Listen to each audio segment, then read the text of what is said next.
Part 2 Habits. For the longest time, I have been a student of habits. I don't set goals, for two reasons. You do it for a destination. Instead of becoming someone in the process, you invariably start chasing another destination, upon reaching one. Instead, habits have come to help me in the smallest to biggest things in life. Be it a habit of sleeping on time, or recording videos religiously for 4+ years, when no one was watching me, or writing by blog since 2005, which has somehow eventually led to this book. I love habits, because the kind of person I become pursuing them opens up multiple doors, instead of chasing goals that may, perhaps, lead to just one door if one gets lucky. Habits build us, goals lay us barren. The trick to waking up early is not waking up early. It is sleeping on time. The secret is not merely waking up early. Any alarm clock could do that for you. The secret is to be energized, happy and productive in the morning. Nothing could ensure this other than sleeping on time. Otherwise, what's the use of waking up early and feeling groggy and eventually hating yourself? Waking up early fizzles out, sleeping on time is what flourishes. Share your journey. Document your journey. Narrate your journey. Your story is valuable. Maybe you don't see it. Think of it as a guide for someone who hasn't yet gone through what you have. If only you looked at yourself through the eyes of the ones you inspired. Every time you stop from sharing what you know because who will listen to me, I am nobody, some nobody is sharing what they know, and that becomes the gold standard. You have a moral responsibility to share.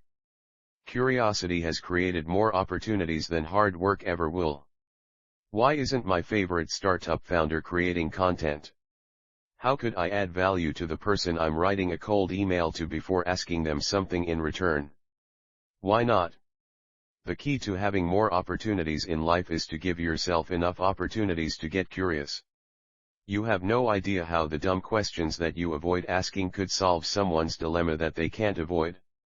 Targets are the enemy of habits. Don't set targets. Set habits. Setting targets instead of habits makes us forget the kind of person we want to become. We not only want to run a marathon. We also want to get fit. We not only want to look sculpted. We want to see how disciplined we are. We do not want to crack just the sales numbers. We want to solve more customer problems. The more we get the process right, the closer we get to the targets. The more we run after targets, the more we sign up for feeling hollow once we achieve them. Habits hire us forever and take us higher, whereas targets tame us and leave us clueless after we achieve them. Don't try to minimize your struggle. Try to make it more meaningful. You can never minimize your struggle. It will only suppress your emotions. However, you can always figure out what it means. Feeling intimidated by a colleague daily. Does it mean you aren't cool enough, or does it simply mean they do not make you feel involved? Trying too hard to find work you love? Does this mean you aren't worth it, or does it mean your efforts are compounding to give you 10x return? Parents asking you for small things. Does this mean they are poking their nose, or does this mean they simply want to lower their anxiety by making sure you're safe? When we suppress struggle, it doesn't go away. It just bottles up, making us question ourselves daily. When we choose the meaning of our struggle, we use it instead of it using us. Before you assume, try this crazy thing. Ask. Someone is ignoring you. Perhaps they are going through a tough time, and don't even know they are ignoring you. Why not ask? People aren't good to you. Maybe they are trying to be good to themselves as well. Why not ask? Want to talk to your parents? Maybe they want to, as well. Why not ask? Asking is the best thing to do, before making assumptions. It either validates your assumption or you get to understand people better. Either way, you get to be a better communicator. Win-win, smiley face. Most important skills today that are hardly taught, humor, storytelling, managing money, human psychology, cold emailing. You won't get out of laziness for something you don't want to do. I wake up at 4:30 a.m. every morning. After meditating, singing practice and reading, I head to play tennis. Daily. Whether it is 36 degrees in June or 6 degrees in December. Just because I love it. However, I might not do that to watch cricket on TV. Or I might not want to watch a trending series. I might certainly never make any effort to create a fixed deposit. Only because I don't want to. We don't need more productivity hacks. We need to spend more time with ourselves doing what we want to do.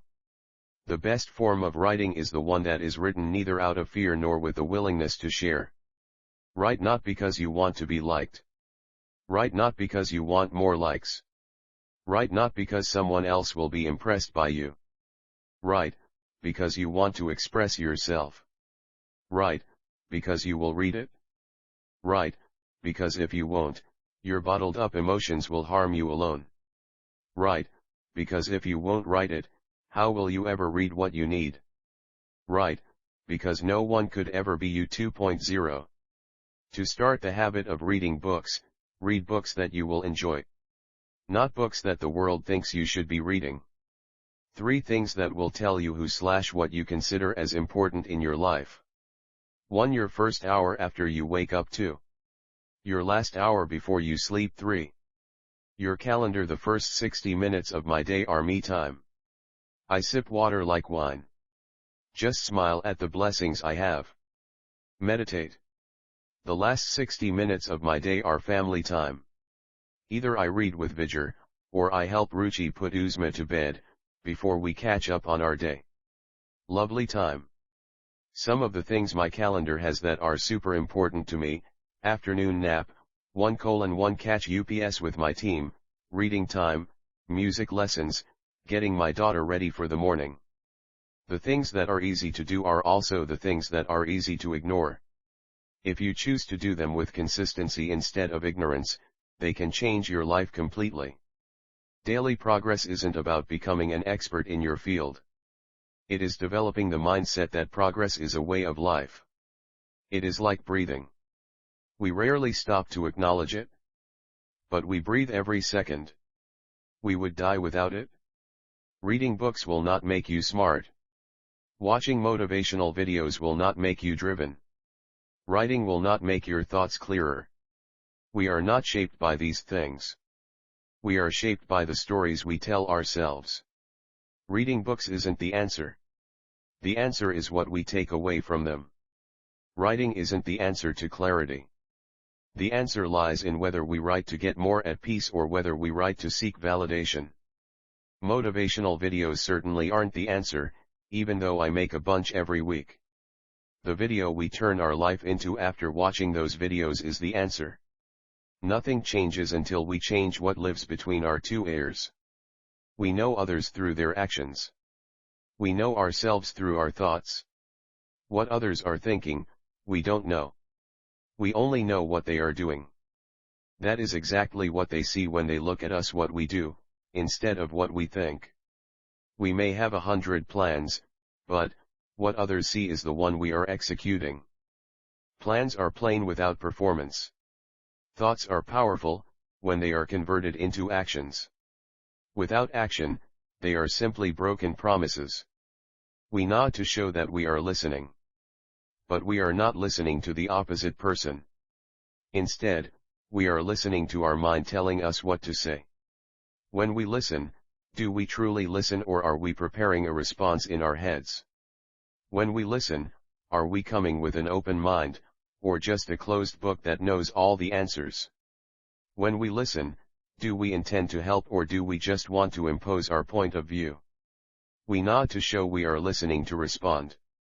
However, what if we nodded to purely listen to what others have to truly convey? What if we nodded to understand what's coming in, instead of structuring what we had already planned? Your attendance doesn't define your discipline. Your attention does. College requires you to have certain attendance. Some companies want you to be in the office for attendance. Worse, even relatives want you to be present at parties you hate.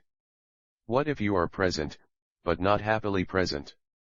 You'll be lost, hating everyone, and hating your life. Your discipline is defined when you are fully present, for all the times you are present. That shows you are interested, enjoying the process, and in the flow. The quality of your presence is way more important than the forced quantity of your attendance when you're not present. Who you spend time with will define the stories you hear. The stories you hear will define the stories in your head. The stories in your head will define you. Choose who you spend time with, wisely. Optimize for learning, not salary. Optimize for progress, not stability.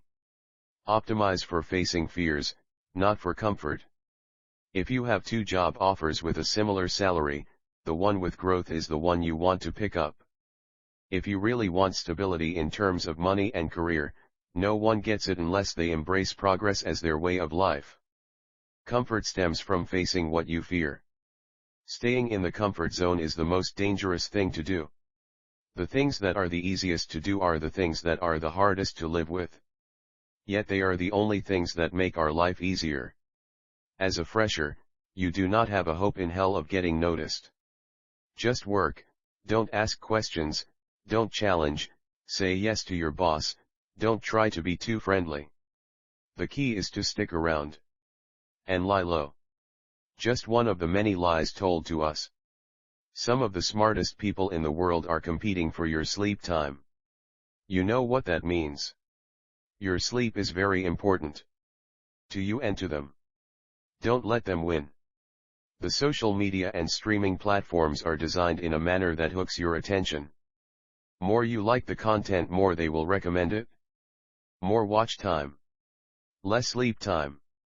Disconnection helps, because motivation can't, especially if all the smartest minds of the world are 24/7 thinking on how to keep you glued. Saying no to everything else and sleeping on time is the greatest secret sauce of self-love. Do not allow comfort to make you believe that you no longer need to try. You've got a good job through hard work. Shouldn't try to get better anymore. Having beautiful relationships with people you care for.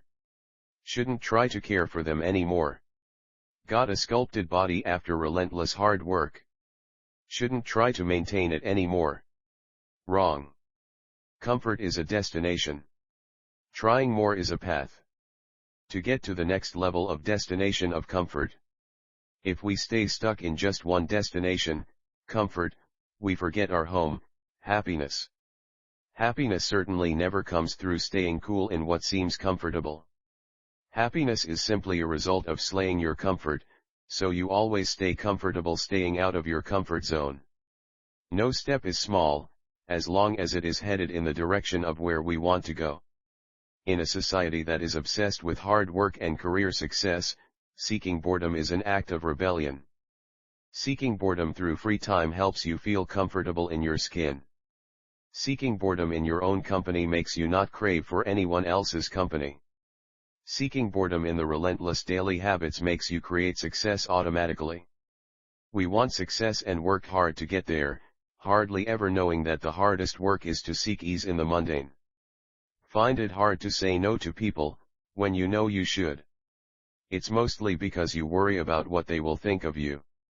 If you follow the right set of people on social media, opportunities will come by design. Not by luck. You become like the people you spend your time with online and offline. Approaching life questions. Complaining or figuring out solutions. Saying no to new things or asking what if and why not. They are a result of the choices we've made to follow people online.